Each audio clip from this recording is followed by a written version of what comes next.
नमस्कार विद्यार्थियों, मैं राजेश गुप्ता, सहायक आचार्य राजनीति विज्ञान, बाबू शोभाराम राजकीय कला महाविद्यालय अलवर।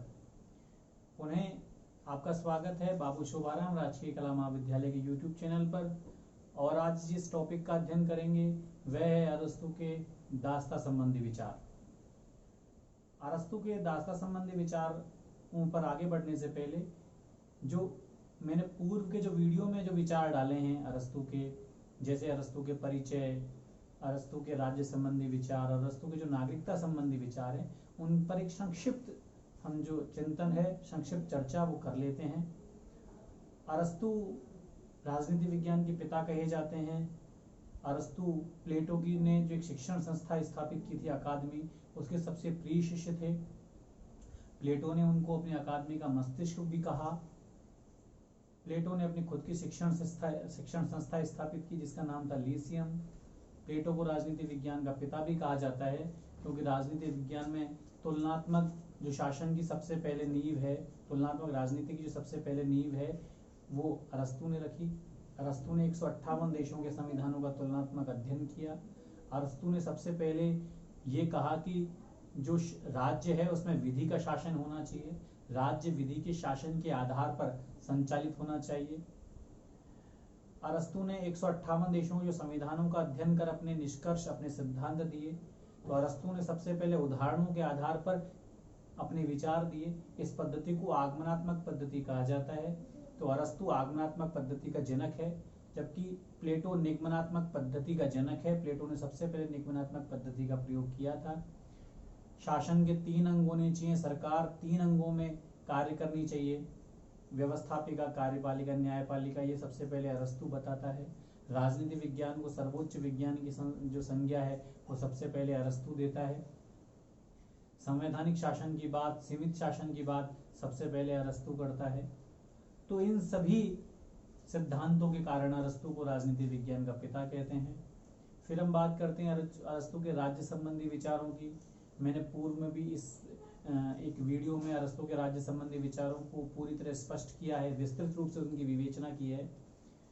अरस्तु के अनुसार जो राज्य है वो प्राकृतिक संस्था है, राज्य कृत्रिम नहीं है, राज्य का निर्माण मनुष्यों ने नहीं किया, राज्य का निर्माण स्वतः हुआ है। क्योंकि अरस्तु कहता है कि मनुष्य सामाजिक और राजनीतिक प्राणी है, बिना समाज और राज्य के मनुष्य नहीं रह सकता। तो क्योंकि जैसे ही धरती पर मनुष्य आया उसने वो एक सामाजिक प्राणी है, इसलिए उसने वैवाहिक नामक संस्था से, विवाह नामक संस्था से उसने परिवार का निर्माण किया। परिवारों से जब कई परिवार हो गए तो कई परिवारों से समाज बन गया और कई सारे समाजों से राज्य बन गया। तो राज्य क्या है? राज्य समाजों का समाज है, बहुत सारे समाजों से राज्य बना है, राज्य समुदायों का समुदाय है। तो इस प्रकार अरस्तु राज्य को प्राकृतिक संस्था मानता है। राज्य में रहकर ही चूंकि व्यक्ति का कल्याण संभव है, इसलिए राज्य व्यक्ति के लिए निहायत जरूरी है। राज्य साध्य है, राज्य सर्वोच्च है। चूंकि राज्य में रहकर ही व्यक्ति का कल्याण संभव है, इसलिए राज्य नैतिक संस्था है। राज्य शुरू में मनुष्य की जरूरतों, मनुष्य की सुरक्षा के लिए आया, लेकिन अब उसके सज्जीवन के लिए बना हुआ है। हम अपनी आवश्यकताओं की पूर्ति के लिए बहुत हद तक राज्य पर निर्भर हैं, इसलिए राज्य में हमारा कल्याण संभव है। राज्य और व्यक्ति दोनों को ही एक दूसरे से अलग नहीं किया जा सकता, जिस प्रकार शरीर को उसके अंगों से अलग नहीं किया जा सकता। तो यह अरस्तु के राज्य संबंधी सिद्धांत हैं। राज्य का विकासवादी सिद्धांत अरस्तु स्वीकार करते हैं। फिर हम बात करते हैं राज्य में अरस्तु के नागरिकता संबंधी विचार। अरस्तु जो नागरिकता का जो अधिकार है वो हर व्यक्ति को नहीं देता। अरस्तु नागरिकता को एक विशेष अधिकार मानता है। वो कहता है कि हर व्यक्ति को प्राप्त नहीं हो सकता, ये उन्हीं लोगों को प्राप्त हो सकता है जिनके पास क्षमता है, अर्थात जो मानसिक कार्य कर सकें, जो शासन के कार्यों को कर सकें, जो शासन के कार्यों में भाग ले सकें, और उनके पास इसके लिए अवकाश का मतलब समय, उनके पास इस कार्य को करने के लिए अवकाश भी होना चाहिए, उनके पास शासन के कार्यों को करने के लिए समय भी होना चाहिए। तो अरस्तु के अनुसार नागरिकता की 2 शर्तें हो गई। पहली बात तो क्षमता, दूसरा अवकाश। इस अर्थ में अरस्तु केवल स्वतंत्र, वयस्क, संपत्तिवान, यूनानी जो पुरुष हैं उन्हीं को वो नागरिकता का अधिकार देता है। वो बच्चों को, बूढ़ों को, महिलाओं को, संपत्तिहीन जो लोग हैं उनको, श्रमिकों को, दासों को, सूदखोरों को, इनको किसी को भी वो नागरिकता का अधिकार नहीं देता। तो ये अरस्तु के नागरिकता की बहुत बड़ी एक कमी है, क्योंकि आज हम भारत का भी यदि एग्जाम्पल ले तो यहाँ जन्म, जो नागरिकता का आधार जन्म है, नागरिकता का आधार निवास है, तो यहाँ भारत ने एक बहुत बड़े वर्ग को नागरिकता का आधार दिया हुआ है। हम जेंडर इश्यूज के आधार पर किसी प्रकार का कोई भेदभाव नहीं किया कर सकते, हम संपत्ति के आधार पर नागरिकता में कोई भेदभाव नहीं करते, लेकिन अरस्तु इन आधारों पर भेदभाव करता है। अरस्तु कहता है कि केवल यूनानी लोगों को ही नागरिकता प्राप्त होनी चाहिए, अर्थात जो गैर यूनानी है उनको नागरिकता का अधिकार नहीं देना चाहता। तो अरस्तु के जो नागरिकता संबंधी विचार है वो कुलीन तांत्रिक हैं, सामंतवादी हैं, और चूंकि आज तो लोकतांत्रिक युग चल रहा है और इस लोकतांत्रिक युग में अरस्तु के इन विचारों को बिल्कुल भी स्वीकार नहीं किया जा सकता, क्योंकि ये तो बहुत कम लोगों को, जनसंख्या के एक बहुत कम अनुपात को नागरिकता का अधिकार देना चाहते हैं। लेकिन हम किसी पॉजिटिवनेस की बात करें तो अरस्तु जो नागरिकता का आधार कार्य मानता है, कृत्य मानता है, और वो कहता है कि शासन के कार्यों में जो भाग लेने का अधिकार है वो नागरिकता से जुड़ा हुआ है। और यह जो लोकतंत्र की एक नई अवधारणा है, सहभागी लोकतंत्र, अर्थात व्यक्ति को शासन के कार्यों में सक्रिय रूप से भाग लेना चाहिए, उसकी राजनीतिक सहभागिता बहुत उच्च स्तर की होनी चाहिए, यह कहलाता है लोकतंत्र का सहभागी सिद्धांत। इसके अनुरूप है, क्योंकि अरस्तु भी नागरिकता का आधार मानता है शासन के कार्यों में भाग लेने की, उसकी क्षमता और उसके पास अवकाश। तो ये जो इस रूप में जो नागरिकता की संबंधी जो अवधारणा है वह सहभागी लोकतंत्र के अनुरूप है। लेकिन चूंकि कुलीन तांत्रिक हैं, सामंतवादी विचार है ये, और एक बहुत बड़े वर्ग को नागरिकता के अधिकार से वंचित करते हैं, इसलिए अरस्तु के नागरिकता संबंधी विचारों को आज के लोकतांत्रिक युग में ये स्वीकार नहीं किया जा सकता। अब हम बात करते हैं अरस्तु के दासता संबंधी विचार की। अरस्तु के जो दासता संबंधी विचार है वो पॉलिटिक्स के पहले भाग में, और पॉलिटिक्स है वो अरस्तु की बहुत महत्वपूर्ण रचना है, बहुत प्रसिद्ध रचना है। उसके तीसरे भाग में अरस्तु ने अपने नागरिकता संबंधी विचार दिए हैं, और पहले भाग में अरस्तु ने दासता संबंधी विचार है। अरस्तु दासता का आधार प्राकृतिक मानता है। वो कहता है कि जन्म से ही मनुष्य असमान होते हैं। कुछ लोग कहते हैं मनुष्य जन्म से समान है, अरस्तु साफ मना कर देता है कि मनुष्य जन्म से समान नहीं है। इस प्रकार जो अरस्तु है वो कहता है कि मनुष्य चूंकि जन्म से ही असमान है, इसीलिए असमानता व्यवहारिक है, समाज में असमानता होनी चाहिए। वो कहता है कुछ लोग जन्म से ही स्वाधीनता के लिए नियत होते हैं, अर्थात कुछ लोग शासन करने के लिए निर्धारित हैं कि ये लोग शासन करेंगे, और कुछ लोग जन्म से ही पराधीनता के लिए नियत होते हैं, पराधीनता के लिए तय होते हैं, इन लोगों को पराधीनता के लिए कार्य करना है। तो इस प्रकार जो अरस्तु है जन्म से ही मनुष्यों को दो भागों में बांट देता है। जो वे एक ऐसे लोग जो शासन करने के लिए आए हैं, एक वे दूसरे वे लोग जो जिनका कार्य ही पराधीनता है, दूसरे लोगों की सेवा करना है, दूसरों के अधीन रहना है। इस प्रकार जो अरस्तु है वो मनुष्यों को दो भागों में बांट देता है। वो इसका विभाजन दूसरे तरीके से भी कहता है, एक है दास, दूसरे दुर्बले पतले व्यक्ति या जो शासन कार्यों में भाग लेते हैं। वो कहता है जो दास है उनका शरीर हष्टपुष्ट होता है, और जो दुबले पतले जिनका शरीर होता है वो शासन करने के लिए नियुक्त होते हैं, वे उनके योग्य हैं। और प्रकृति का चूंकि नियम है उत्कृष्ट निकृष्ट पर शासन करता है, इसीलिए जो शासन करने के लिए योग्य व्यक्ति हैं उनके अधीन इन दासों को रहना चाहिए। तो अरस्तु कहता है कि जब प्रकृति ने ही मनुष्य को असमान बनाया है, कुछ लोगों को पराधीनता के लिए नियत किया है उसने, और कुछ लोगों को शासन करने के लिए, तो इसीलिए जो दासता है वो भी इसी प्राकृतिक असमानता का ही क्या है, परिणाम है। तो जहां हमने प्लेटो के विचारों को भी पढ़ा, प्लेटो के जो दास प्रथा के प्रति जो विचार है वो मौन है, बहुत ज्यादा खुलकर सामने नहीं है, लेकिन अरस्तु अपने दास प्रथा पर स्पष्ट विचार देता है, वो दासता का समर्थन करता है। उसमें जो सोफिस्ट लोग थे, जो यूनानी काल था उसमें एक विचारधारा सोफिस्ट की भी है। तो जो सोफिस्ट लोग थे वो दास प्रथा का विरोध करते थे कि दास प्रथा नहीं होनी चाहिए, लेकिन अरस्तु सोफिस्टों की इस बात को पूरी तरह अस्वीकार करता है और कहता है कि दासता जरूरी है।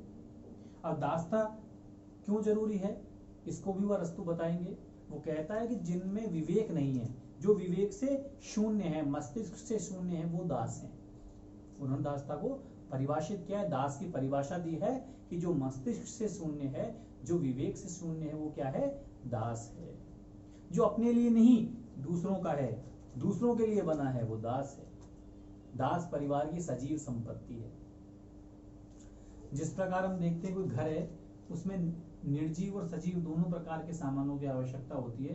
तो फर्नीचर है, ये निर्जीव सामान है, लेकिन सजीव सामान के रूप में अरस्तु दास को भी स्वीकार करता है। जिस प्रकार आत्मा और शरीर मिलकर एक संपूर्ण व्यक्ति बनाते हैं, आत्मा और शरीर मिलकर एक संपूर्ण व्यक्ति बनाते हैं, उसी प्रकार स्वामी और दास मिलकर परिवार बनाते हैं। तो अरस्तु परिवार के लिए दास को जरूरी मानता है, बहुत आवश्यक मानता है। वो कहता है कि दास प्रथा है वो स्वामी वर्ग के लिए भी उपयोगी है और दास वर्ग के लिए भी उपयोगी है। स्वामी वर्ग के लिए कैसे उपयोगी है? वो कहता है कि चूंकि स्वामी वर्ग है, उसको नागरिकता का अधिकार है और उसे शासन के कार्यों में भाग लेना है, और उसे शासन के कार्यों में भाग लेने के लिए उसे समय की आवश्यकता है, और समय के लिए उसे अवकाश चाहिए। यह अवकाश उसे तभी मिल पाएगा जब वो शासन के कार्यों में भाग लेगा और जो अन्य जो कार्य हैं, घर के जो कार्य हैं, पारिवारिक जो कार्य हैं, जो शारीरिक कार्य हैं, उनसे वो थोड़ा सा दूर रहेगा। तो इस प्रकार शासन के कार्यों में भाग लेने के लिए स्वामी वर्ग को एक अवकाश की आवश्यकता है, और अवकाश उसे तभी मिल पाएगा जब वो उसके पास दास होगा जो उसके घर परिवार के कुछ कार्य करेंगे। इस अर्थ में दास प्रथा स्वामी वर्ग के लिए उपयोगी है। इसके अलावा बोलता है कि दास प्रथा दास वर्ग के लिए भी उपयोगी है, क्योंकि जो दो दास लोग हैं वो जब स्वामी वर्ग के साथ रहेंगे, निरंतर उनके पास रहेंगे, तो स्वामी वर्ग के पास निरंतर रहने से, उनका निरंतर अनुसरण करने से उनमें विवेक का उदय हो जाएगा, उन्हें बौद्धिक ज्ञान प्राप्त हो जाएगा, उनकी भी बुद्धि का विकास हो जाएगा।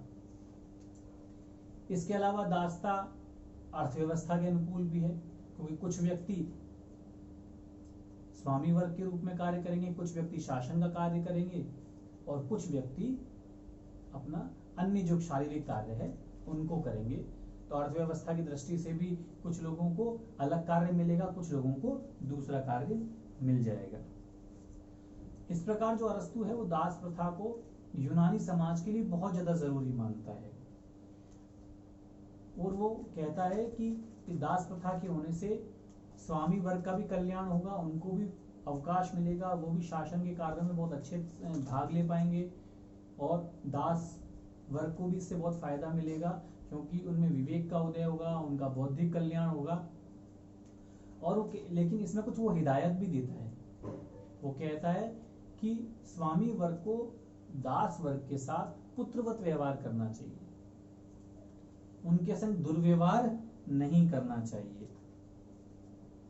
जब दास स्वामी वर्ग के साथ रहेंगे तो उनमें विवेक का उदय हो जाएगा। तो अरस्तु कहते हैं जब दास में विवेक का उदय हो जाए तो स्वामी वर्ग को, जो दास वर्ग है, जो दास है, उसे मुक्त कर देना चाहिए। लेकिन यहाँ पर जो अरस्तु है वो जाति अहंकार से युक्त नजर आता है, जब वो कहता है कि किसी भी यूनानी को दास नहीं बनाया जाना चाहिए, गैर यूनानियों को ही दास बनाया जाना चाहिए। तो यहाँ पर अरस्तु जाति अहंकार से युक्त हमें नजर आता है। अरस्तु कहता है कि दासता वंशानुगत नहीं होती, और अरस्तु ने ये भी कहा है, एक सुझाव भी दिया है कि जो स्वामी दासों के साथ अनावश्यक रूप से कठोर व्यवहार करेंगे उन्हें दंडित भी किया जाना चाहिए। अब लेकिन जब हम अरस्तु के दासता संबंधी जो विचार हैं, जब उनका मूल्यांकन करते हैं, तो हम देखते हैं कि जिस प्रकार अरस्तु के नागरिकता संबंधी विचार अलोकतांत्रिक हैं, वो एक बहुत कम जनसंख्या के अनुपात को केवल नागरिकता का अधिकार देता है, जनसंख्या के बहुत बड़े वर्ग को वो नागरिकता संबंधी अधिकार से वंचित कर देता है। उसी प्रकार अरस्तु के दासता संबंधी विचार पूर्णतः अलोकतांत्रिक हैं, अव्यावहारिक हैं, अमानवीय हैं, समानता और न्याय के सिद्धांत के प्रतिकूल हैं। बारकर ने साफ कहा है अरस्तु के जो दास्ता संबंधी विचार पूरी तरह त्याज्य हैं, त्याग करने योग्य हैं। लेकिन दूसरे शब्दों में यदि देखें हम तो चूंकि उस समय जो दौर था, जो परिस्थिति चल रही थी, उस समय दास प्रथा उस यूनानी समाज का एक अनिवार्य अंग थी। तो कई बार ऐसा प्रतीत होता है कि शायद अरस्तु इस कारण भी दास प्रथा का विरोध नहीं कर पाया, और चूंकि ये स्वामी वर्ग के कल्याण के लिए थी और उनके हित के लिए थी, इससे उनको शासन के कार्यों में भाग लेने का अधिकार मिला, एक अवकाश मिलना तय था। इस कारण अरस्तु ने भी दास प्रथा का विरोध नहीं किया, अपितु उसका समर्थन किया। फिर भी अरस्तु की दास प्रथा की पॉजिटिवनेस की बात करें तो श्रम विभाजन के अनुकूल है। कुछ लोगों को मानसिक कार्य देना, शासन के कार्यों में भाग लेना, और कुछ लोगों को शारीरिक कार्य देना। तो श्रम विभाजन के रूप से देखें, श्रम विभाजन के रूप में देखें तो ये सिद्धांत हमें अनुकूल नजर आता है।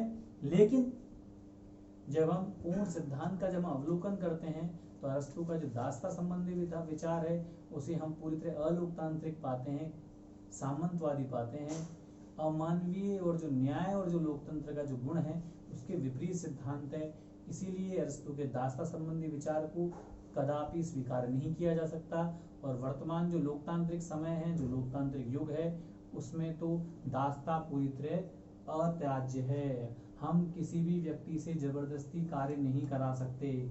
हम भारतीय संविधान की बात करें तो भारतीय संविधान में बेगार प्रथा, किसी व्यक्ति से जबरदस्ती कार्य करवाना पूरी तरह वर्जित है। अनुच्छेद 23 बहुत महत्वपूर्ण अनुच्छेद, और इस बेगार प्रथा को रोकने के लिए, किसी से जबरदस्ती काम करवाने के लिए, किसी को शारीरिक रूप से परेशान करने के लिए भारतीय संविधान में बहुत सारे अनुच्छेद बनाए गए हैं, बहुत सारे कानून बनाए हैं। और इस रूप में इस दास्ता संबंधी विचार को किसी भी लोकतांत्रिक समाज के द्वारा स्वीकार नहीं किया जा सकता। बहुत बहुत धन्यवाद, थैंक यू। अगले वीडियो में हम अरस्तु के संविधान संबंधी विचारों की चर्चा करेंगे। धन्यवाद।